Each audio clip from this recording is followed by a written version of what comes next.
Юна начинала свое творчество с англоязычных каверов. Сегодня же они исполняют песни на татарском языке.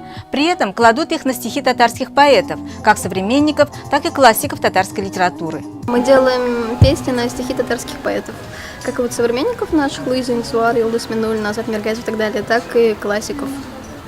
Тукай, Хади Такташ.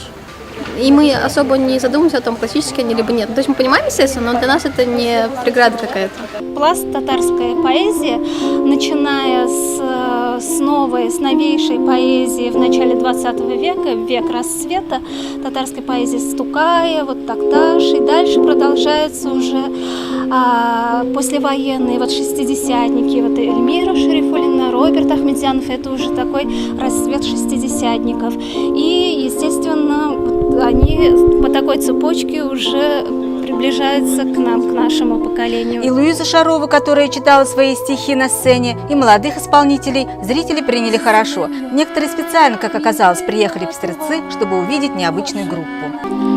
Я приехала сюда специально, чтобы послушать эту группу. Да, очень нравится.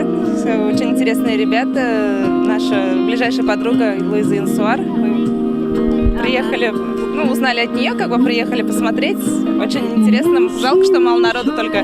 Вообще из Казани приехали. Мы их первый раз слушали неделю назад, когда они на набережной озера Кабан выступали. И вот мы приехали сюда, в Пестрыцах целый день гуляем, ждали. Нравится тем, что на татарском языке исполняется необычное такое звучание какое-то. Вот. Да, нестандартный формат для нас звучания. Обычно татарские песни, они известны в виде, а тут они какую-то свою экспериментальную ноту внесли.